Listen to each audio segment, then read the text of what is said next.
Dear aspirants, competition exams में और खासकर इतिहास से रिलेटेड जितने भी कंपटीशन एग्जाम्स हैं जो कि इतिहास का एक अभिन्न अंग होता है, उनमें बौद्ध और धर्म से आने वाले क्वेश्चंस की संख्या लगातार बढ़ती जा रही है।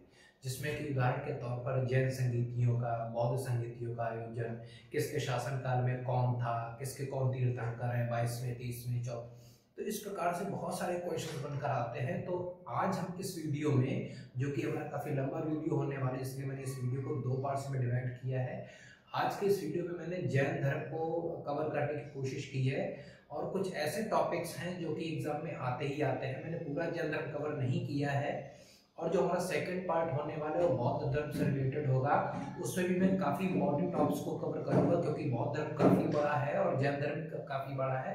तो इसमें मैं कुछ ऐसे इंपॉर्टेंट टॉपिक्स को कवर करूंगा जो कि एग्जाम में आएंगे और आते ही हैं। तो दोस्तों, अगर आप हमारे इस चैनल पर नए हैं तो आप इसको सब्सक्राइब कर लीजिए और बेल आइकन को दबा दीजिए और आप इस वीडियो को ज़्यादा से ज़्यादा शेयर कर दीजिएगा ताकि आपके सहपाठियों को भी इस वीडियो का लाभ मिल सके। दोस्तों, चलिए शुरू करते हैं आज के हमारे इस वीडियो में।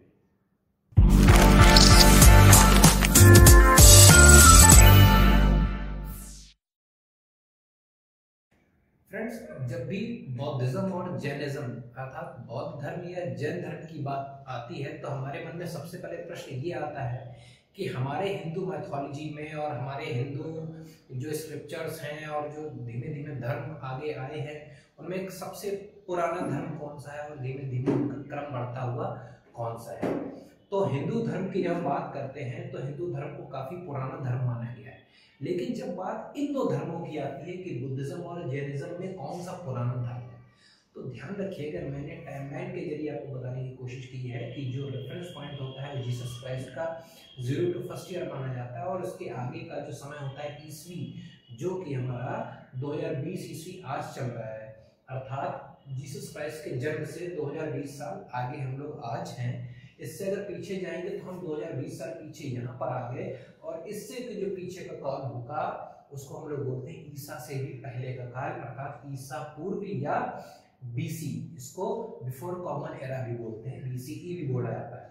तो अब जब हम बात करते हैं जैनिज्म और बौद्धिज्म की, तो हम सभी लोगों को एक बात की जानकारी होनी चाहिए कि जो जैनिज्म है उसमें 24 तीर्थंकर में है। 24 तीर्थंकरों से मतलब मेरा ये हो गया कि जब आदिनाथ जो हमारे इसके संस्थापक हैं जैन धर्म के, तो आदिनाथ का जन्म आदिकाल में माना जाता है और आदिकाल की कोई संज्ञा यहाँ पर इतिहासकारों ने दी नहीं है।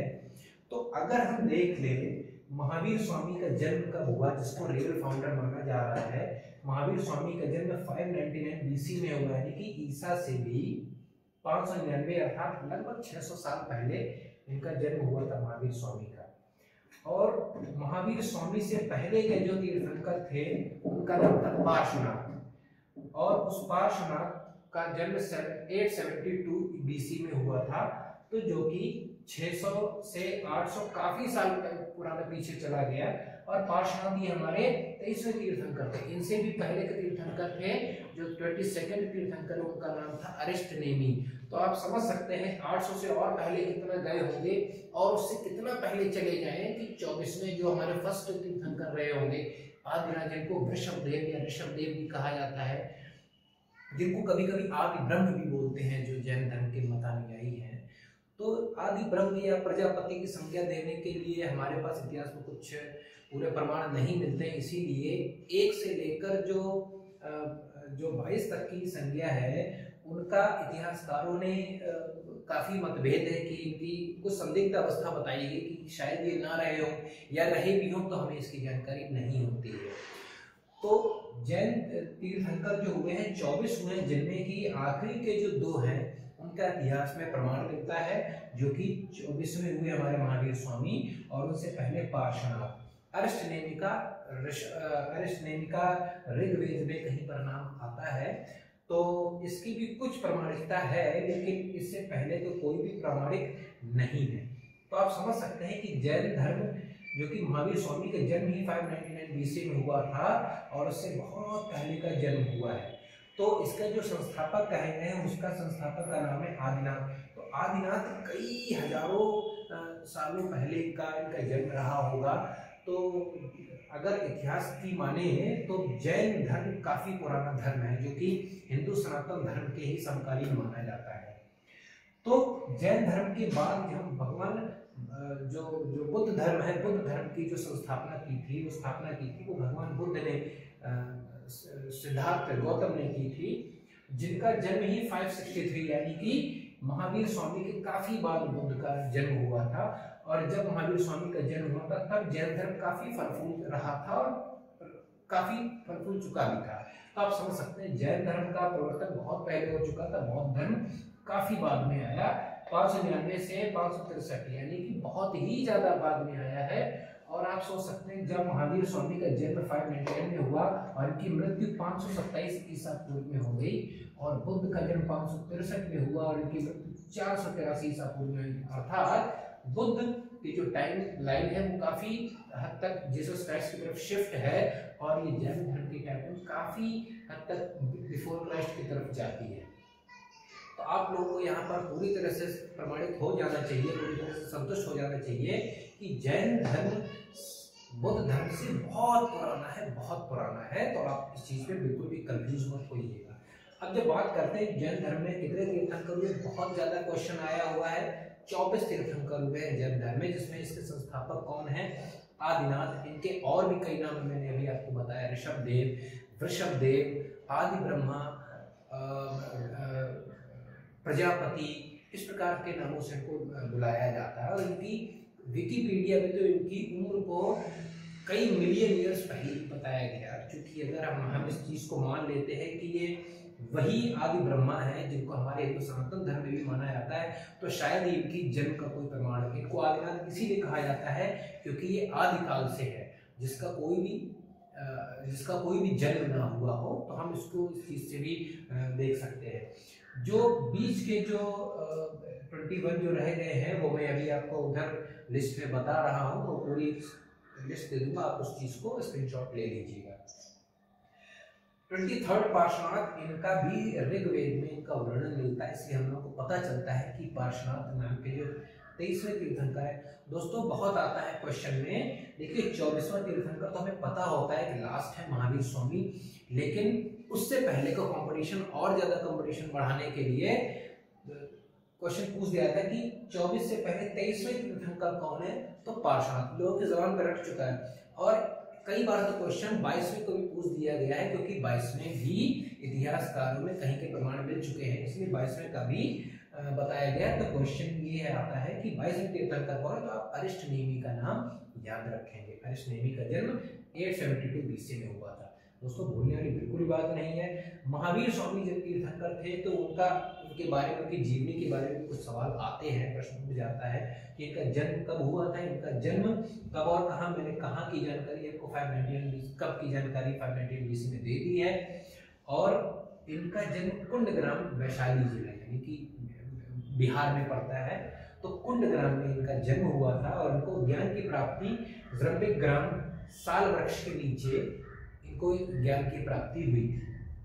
इनका निर्वाण, जैन धर्म में मृत्यु को मृत्यु न कहकर निर्वाण की संज्ञा दी गई है। आप इसको इनका मृत्यु ही समझेंगे, लेकिन जैन धर्म इस चीज को निर्वाण के नाम से जानते हैं। तो इनका निर्वाण हुआ था पावापुर में, जो मल्ल वहां का राज्य था, जो मल्ल 16 महाजनपदों में से एक राज्य था मल्ल।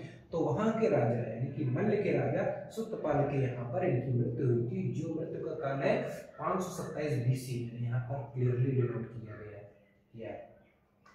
जैन धर्म के जो पालन करने वाले लोग हैं उनके लिए पंच महाव्रत उन्होंने क्या बताए हैं। देखिए पार्श्वनाथ तक बौद्ध जो जैन धर्म था, पार्श्वनाथ जो 23वें तीर्थंकर थे, वहां तक काफी फल फूल चुका था। तो पार्श्वनाथ तक इन्होंने 4 जो पंच महाव्रत थे वो दिए थे पार्श्वनाथ जी ने, जिन्होंने बताया था कि सत्य, अहिंसा, अपरिग्रह और अस्तेय। और लास्ट में जो 24वें तीर्थंकर महावीर स्वामी हुए हैं, उन्होंने लास्ट में ये ब्रह्मचर्य को और जोड़ दिया था। तो आपसे जब पूछा जाएगा कि 4 महाव्रत किसने बनाए, तो आप सीधे आपका उत्तर होगा पार्श्वनाथ ने। पंच महाव्रत किसके थे, तो आप बताएंगे ये महावीर स्वामी जी के द्वारा दिए गए थे पंच महाव्रत, क्योंकि 5वां जो जोड़ा गया वो ब्रह्मचर्य था। तो जब तक 5 होते नहीं तब तक इसको हम पंच महाभूत की संज्ञा नहीं दे सकते थे।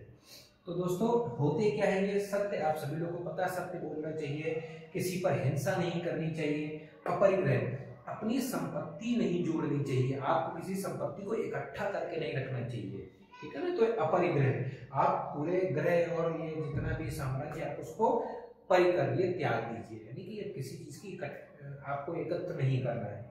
अस्तेय अर्थात चोरी न करना, सभी कुछ अच्छे से आपको रखना है, चोरी किसी भी चीज की नहीं करनी है। और ब्रह्मचर्य, अपनी ज्ञानेंद्र पर, अपनी इंद्रियों पर संतुलन पाना है, नियंत्रण पाना। तो इस प्रकार से पंच जो महाव्रत होते हैं, इसके बाद ही आप लोगों को सच्चे मोक्ष की प्राप्ति मिलती है, सच्चे निर्वाण की प्राप्ति होती है, जो कि जैन धर्म का मत है। इन्होंने इनकी जो लिपि थी, किस बहुत ज्यादा क्वेश्चन आते हैं, इनकी लिपि, इनके जो धर्म ग्रंथ लिखे गए किस भाषा में लिखकर लिखे गए। दोस्तों बताना चाहूंगा, पहले तो इन्होंने जो संस्कृत भाषा थी और कई प्रकार की जो भाषाएं, कन्नड़ मलयालम, इनमें भी लिखा, लेकिन बाद में जैनों ने अपनी एक भाषा को अपना लिया, उस भाषा का नाम था प्राकृत भाषा। तो ये इनकी आप कहेंगे ऑफिशियल स्क्रिप्ट थी, ऑफिशियल लैंग्वेज, इन्होंने इसको अपना बनाया था प्राकृत। बहुत क्वेश्चन आने वाला है कि प्राकृत, इनकी जैन धर्म की लिपि कौन सी थी, प्राकृत भाषा। अब ध्यान देने वाली बात यह है कि जो भी जैन धर्म का मतानुयायी होगा, वो भी अपने ग्रंथ किस चीज में लिखने की कोशिश करेगा, वो जो जिस चीज को मानेगा उसी चीज में लिखने की कोशिश करेगा। तो वो भी अधिकतर जो के राज दरबार में जो लेखक होंगे, वो भी प्राकृत भाषा में लिखने की कोशिश करेंगे। आप ध्यान दीजिएगा। तो एक तरह से ट्रिक भी हो सकती है, अगर आपको कोई चीज ना याद आ जाए, लेकिन आपको ये पता है कि वो शासक या वो लेखक किस शासक काल में किस धर्म का अनुयायी था, तो आप उसकी भाषा को पूरी तरह से बता सकते हैं और ये आपका क्वेश्चन सही हो सकता है। तो दोस्तों महावीर स्वामी के समकालीन जो शासन काल था, वो कुछ हमारे भी इंपॉर्टेंट राजा थे, बिंबिसार, चंद्रप्रद्योत, अजातशत्रु और उदयन, और भी थे, लेकिन ये कुछ महत्वपूर्ण हैं। बिंबिसार और उनके पुत्र अजातशत्रु थे, अजातशत्रु ने अपने पिता बिंबिसार की हत्या कर दी थी, और वही हश्र उदयन ने भी अपने पिता यानी कि अजातशत्रु का किया था। तो क्वेश्चन आता था कि किस राजा का वही हश्र हुआ है जो उसने अपने पिता के साथ किया था। अजातशत्रु का इसका आंसर होगा, क्योंकि अजातशत्रु ने जिस प्रकार से अपने पिता की हत्या की थी, उसी प्रकार से इसको भी अपने पुत्र के द्वारा ही हत्या प्राप्त हुई है। उदयन ने अजातशत्रु को मारा था। क्वेश्चन बहुत ज्यादा आने वाला है कि जैन संगीतियों का आयोजन, जैन संगीति जो पहली जैन, अच्छा संगीतियां होती क्या है आपको बताना चाहूंगा। बहुत आपने सुना होगा ये संगीति वो संगीति। संगीति का मतलब संगीत नहीं होता है, गाना बजाना और ये सब चीजें नहीं होती। संगीतियों का मतलब होता है सभा। बहुत सारे लोग मतानुयायी लोग आपके बैठते हैं एक जगह पर, एक राजा, एक शासनकाल होता है, उस संगीत का एक उस सभा का अध्यक्ष होता है, और वहां पर एक किसी बात की चर्चा चलती है, एक गोष्ठी है, सभा है, सम्मेलन है। तो उसको संगीत पुराने कालों में कहा जाता था। आजकल हम इस चीज को सभाएं या गोष्ठी या सेमिनार बोल सकते हैं।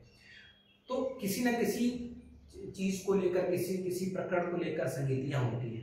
तो अब जैन धर्म को लेकर किसी टॉपिक पर संगीत हुई या सभा हुई, तो हम उसको जैन संगीतियां कहते हैं। कितनी संगीतियां हुई हैं जैन धर्म के लिए? 2 संगीतियों का आयोजन हो चुका है, जिसमें पहली संगीति 322 BC, ध्यान दीजिएगा, जीसस क्राइस्ट से 1 साल 2 साल 3 साल और लगभग 300 साल और 322 BC, ये यहाँ कहीं पर आता है। तो 322 BC, और देख रहे होंगे पहली संगीति महावीर स्वामी की मृत्यु हो गई थी 527 में, बुद्ध की मृत्यु हुई थी 483 में, और उसके काफी बाद पहली जनसंगीति का आयोजन हुआ था, जिस समय उस समय कार्यकाल चल रहा था, चंद्रगुप्त मौर्य का कार्यकाल चल रहा था। वहां पर पाटलिपुत्र एक जगह थी, उसको पटना कहते हैं, और वहां पर उस समिति के अध्यक्ष बनाया गया था स्थूलभद्र को, ध्यान दीजिएगा, स्थूलभद्र वहां के अध्यक्ष थे। और इस संगीति में ये जो पहली संगीति हुई थी, इसका परिणाम क्या हुआ? इसका परिणाम ये हुआ कि जैन धर्म के जो मत थे, जो मतानुयायी थे, जो उनके फॉलोअर्स थे, उन्होंने अपने आप को 2 हिस्सों में बांट लिया। वही जैन धर्म श्वेतांबर और दिगंबर में परिवर्तित हो गया, बट गया 2 हिस्सों में। श्वेतांबर सफेद कपड़ा अपने ऊपर डालते थे और दिगंबर नग्न रहकर पूरी तरह से अपने आप को आदिकाल का पुरुष बताते थे। तो इनके बारे में विस्तृत चर्चा एक वीडियो में करेंगे, ये भी मैं नहीं बताने वाला हूँ। तो पहली संगीति 322 ईस्वी पूर्व में ईसा पूर्व में चंद्रगुप्त मौर्य के कार्यकाल में हुई थी पाटलिपुत्र में, और अध्यक्ष थे स्थूलभद्र। क्या इसका रिजल्ट हुआ, इसका परिणाम क्या हुआ? विभाजन हो गया था जैन मतानुयायियों का श्वेतांबर और दिगंबर में। बहुत इंपॉर्टेंट है। सेकंड जो संगीति हुई 513 में। अब आप लोगों का क्वेश्चन आ रहा होगा 513 तो पीछे हो गया। ध्यान दीजिएगा 513 एडी है, यहाँ पर ईसा पूर्व था 322 और ये 513 एडी यानी कि ईस्वी। 513 लगभग यहाँ आने वाला है। तो एक ईसा पूर्व में हुई थी पहली संगीति 322 में, और एक ईस्वी में हुई थी दूसरी संगीति 513 में। तो इस दूसरी संगीति में, जो कि वल्लभी गुजरात के हिस्से में हुई थी, वहां पर देवर्षि क्षमाश्रवण उसको अध्यक्षता उसकी कर रहे थे। और क्या हुआ अब देखिए, 322 ईसा पूर्व में पहली संगीति हुई, जहां पर जैन जो धर्म था उसका प्रचार प्रसार पूरी तरह से हो चुका था। कुछ मत भी डिवाइड हो चुके थे, श्वेतांबर दिगंबर कन्वर्ट हो चुके थे, बढ़ चुके थे, और यहाँ से लेकर आते आते आते काफी समय गुजर गया। तो इन्होंने क्या सोचा कि हमारे जितने भी अंग है, अंग जितने भी धर्म ग्रंथ हैं, उनके जो छोटे छोटे अंग होते हैं उन सबको एक तरह से संकलित कर लिया जाए। तो इन्होंने इन सभी 11 अंगों का संकलन करके एक तरह से कलेक्ट कर लिया, और ये उनका पूरी तरह से एक जैन धर्म का पूरा संकलन हो गया है कि अब कुछ भी हमें इनमें से जानकारी चाहिए तो हम इस अंग से जाकर प्राप्त कर सकते हैं, इस धर्म ग्रंथ से, इस बुक से जाकर प्राप्त कर सकते हैं। तो एक पूरा धर्म ग्रंथ जो है 11 अंगों में डिवाइड कर 11 अंगों में बटा हुआ था। उस इन 11 सभी अंगों को संकलित करके एक ग्रंथ में समाहित कर लिया गया था, जिससे कि जो जैन धर्म के मतानुयायी है उनको भटकने की आवश्यकता न पड़े। दोस्तों ये हमारा था पार्ट फर्स्ट। इसके दूसरे पार्ट में हम बौद्ध धर्म की भी चर्चा करेंगे, लेकिन आशा है आप सभी लोगों को ये जो हमारा पार्ट फर्स्ट है जरूर अच्छा लगा होगा। मैं किनारे हट जाता हूँ, आप इस चीज़ का स्क्रीनशॉट आप जरूर ले लें, क्योंकि ये स्क्रीनशॉट बहुत इंपॉर्टेंट होने वाला। और अगर आपको ये वीडियो पसंद आया है, और आशा है आया ही होगा, आप इसको शेयर प्लीज जरूर कर दें, क्योंकि आपके एक शेयर से आपके सहपाठियों को काफ़ी मदद मिलने वाली है। आप इस पर नए हैं, इसको सब्सक्राइब भी कर दीजिएगा। तब तक के लिए धन्यवाद। आपका दिन शुभ हो।